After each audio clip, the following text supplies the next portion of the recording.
Good afternoon, everybody. Thank you for coming to our press conference today. I'll start with a couple of introductions here. Behind me, to my left, we have District Attorney Kurt Klonberg, and to my right, our medical examiner PJ Schobel.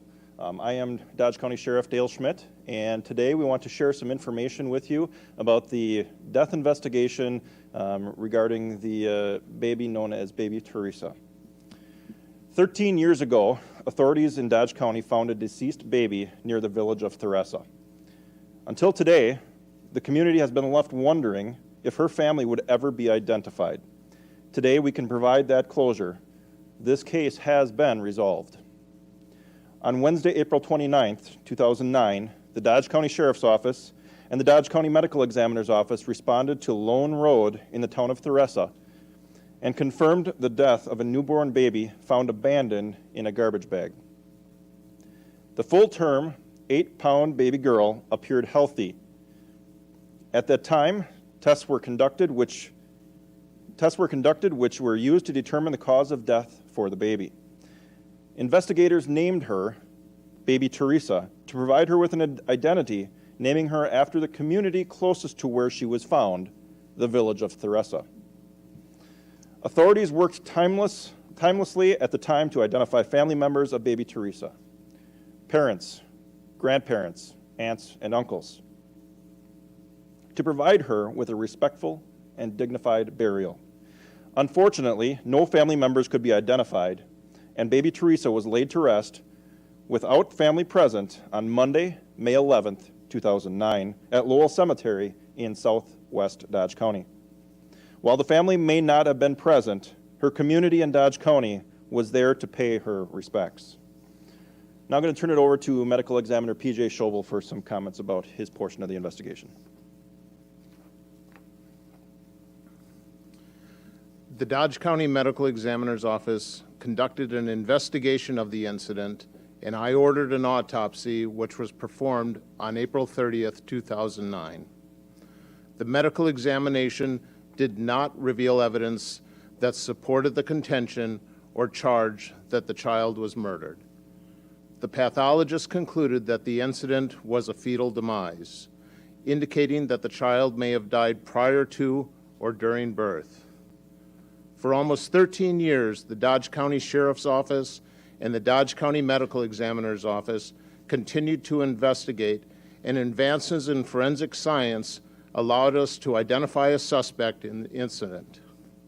In 2014, the Sheriff's Office worked with the District Attorney to file a charge against the then unknown mother's DNA profile to prevent the 6-year statute of limitation for the charges to run, thus allowing for any prosecution, now 13 years later.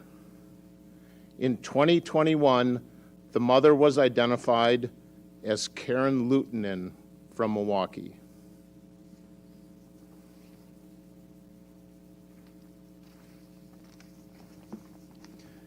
Our offices worked closely with the Dodge County District Attorney's Office to identify the correct charge in this incident. After evaluating all evidence, it was determined that the appropriate charge in this case is concealing the death of a child under Wisconsin State Statute 948.23 sub 1 sub A, related to the issue of a woman. Concealing the death of a child or the issue of a woman is a Class I felony, punishable by statute by not more than $10,000 or imprisonment by no more than 3 years or 6 months or both. Today, the mother made her initial appearance in Dodge County Circuit Court, and we will now wait for the legal process to take its course. Today, we will not be able to release any additional information related to the investigation itself. For details, you may certainly request a copy of the criminal complaint from the courts, as it is paramount that we maintain the integrity of this case throughout the criminal proceedings.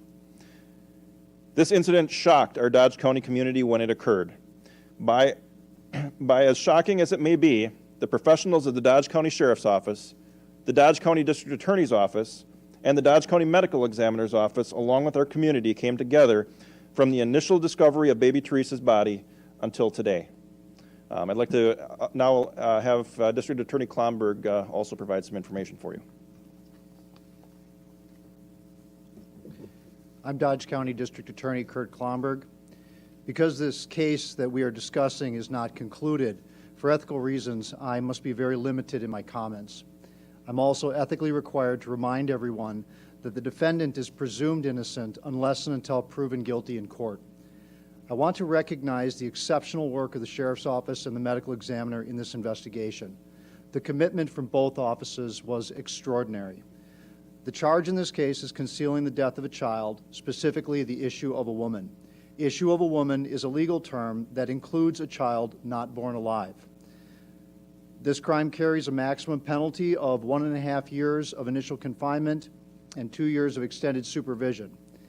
If sufficient evidence existed that the child was born alive, a charge of hiding a corpse would be available. Based on the final review of the evidence, that charge is not available.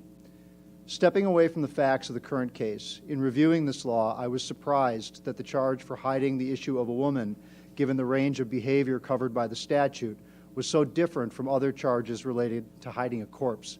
Consequently, I reached out to Representative Mark Bourne and Senator John Jagler to see if a legislative change could be made. I am grateful for their attention to this matter, and I am informed that they will be presenting a bill to raise the penalties for the crime, making them consistent with penalties for hiding a corpse. I hope that this legislation can pass and become the law in Wisconsin. It should come to be known as Baby Theresa's Law. Thank you. Just a few more comments. I would like to thank all of those who worked diligently in this incident over the last 13 years. First, I would like to thank our primary investigators, Detective Vicki Bruger and Medical Examiner P.J. Schobel. They never gave up and pursued absolutely every lead imaginable since baby Theresa was discovered in 2009. Detective Bruger was provided with every resource she needed to find closure in this case. I would also like to thank the rest of our Criminal Investigative Division at the Sheriff's Office for their support and their assistance to Detective Bruger. Medical Examiner Schobel worked on this case in conjunction with Detective Bruger, providing additional resources and perspectives. Both of these individuals went above and beyond to solve this case. I also have some additional thanks I want to put out to the community and to those individuals. First of all, our Sheriff's Office chaplain, Timothy Bauer, longtime chaplain with the Sheriff's Office, performed the difficult task of conducting the funeral service for baby Theresa in 2009. Todd Michael and the staff at Cornerstone Funeral Home donated their funeral home services for this cause, and we thank them. My friend Matt Lober was the vocalist at the funeral at the gravesite in Lowell in 2009. I'd like to thank Sheriff Todd Nails, retired, for providing the resources and the initial investigation that got this investigation going, and now that we've been able to resolve it. Retired Correctional Officer Hannah Miller, who was our forensic artist who completed the forensic drawing of baby Theresa at the time. And of course, our DA, Kurt Klonberg, providing legal guidance and prosecution of the case. Without all of that collaborative effort, we would not be here today with a successful resolution of this case, and it was a very long and difficult case for these individuals to work through, and I thank all of them. I now have some time. We're going to take some limited questions. We will take 5 questions here today from our partners in the media. Again, questions related to the investigation itself, we're really not going to be able to discuss. We'll refer you to the criminal complaint on those. And then once we're completed with those questions, then I'll have some final closing remarks. Questions, please. Sheriff, people are familiar with some of the genetic searching, such as 23andMe, readily available publicly. Can you just explain to us how, in the law enforcement context, doing that type of searching works? Would you like to take that one, PJ?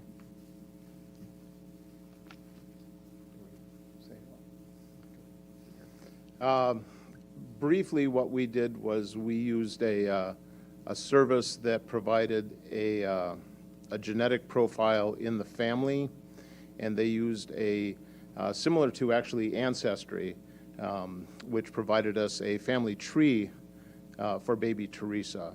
And working through the family tree, that provided us to develop some leads as to the family. And then developing that, and through interviews, we were able to identify Karen Luutinen. Once you had the family tree, could you exclude people through scientific means, or was it all, you know, the legwork of you and other investigators? Both, actually, both through the legwork and interviews and talking to people. And some of the DNA did exclude certain individuals who were identified. Can you just kind of talk what this means to this community? I mean, they really embraced this child when she was found, and now that there is resolution. Well, I think it's, for the community, this is going to be mixed emotions. Of course, this is a very difficult situation. Anytime you are dealing with an infant, as we are, in this case, it's very difficult. Children-type cases are traumatic not only for the community, but also for our staff. It touches the heart of everybody who's involved. And I can tell you that people who were involved in this incident, when it occurred, they had young children of their own, which always amplifies the impacts it has on us. As a community, it shocked the community, as I said before. We have a community that is very close-knit. We like to know what's going on in our neighborhood. And to have something like this, a baby discovered in a garbage bag, certainly it shocks everybody's conscience. And so now that we're here 13 years later, I think it's bittersweet. Certainly we've got a baby that is not with us, that would be 13 years old, going into high school here soon. But at the same time, we have closure, not only for our community, but for those family members as well. We have a family who maybe didn't know.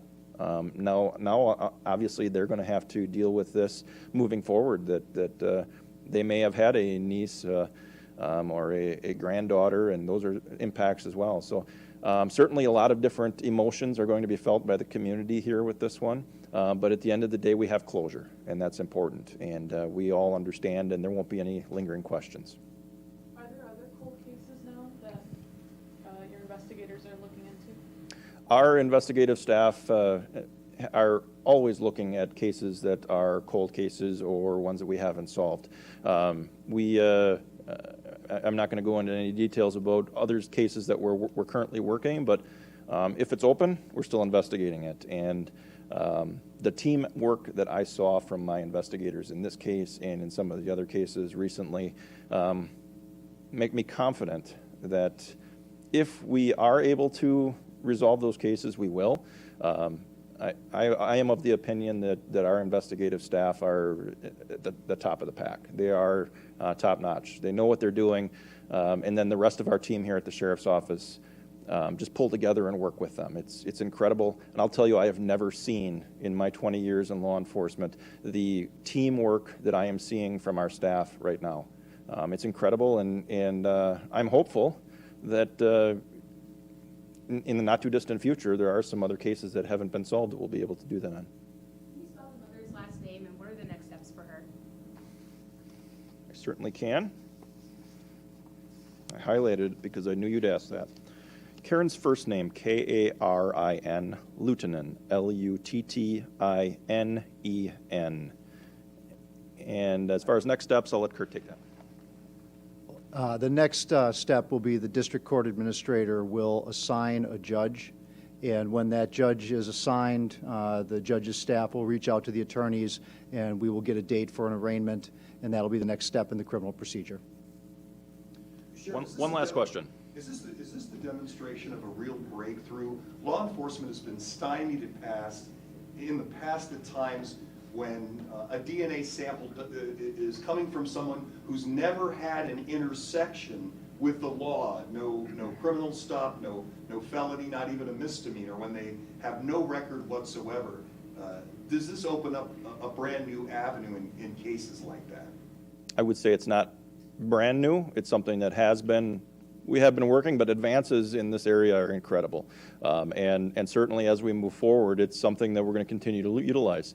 DNA evidence is, we've been collecting it for years, and being able to look at it further and do the genealogy is certainly a huge benefit to our investigative process. And when we get to these more serious cases, they're definitely going to play a role in those when we're doing those investigations.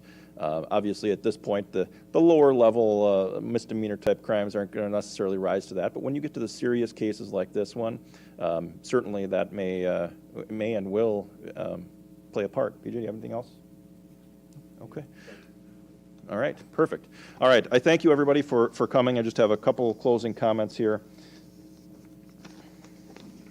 The Dodge County Sheriff's Office, and the medical examiner, and the district attorney still mourn the death of baby Theresa. We're thankful again that a resolution has taken place. While it certainly has been a shocking discovery for all of us, especially the family of baby Theresa, closure can now begin for all those who have been touched by this. Thank you again to everyone who was involved in the case. It's been a difficult investigation, but I'm proud of the team effort that's been put in by all. On behalf of all of us here at the Sheriff's Office, as well as our partner agencies, we do offer our condolences to that now identified family of baby Theresa. Thank you, and this concludes the press conference.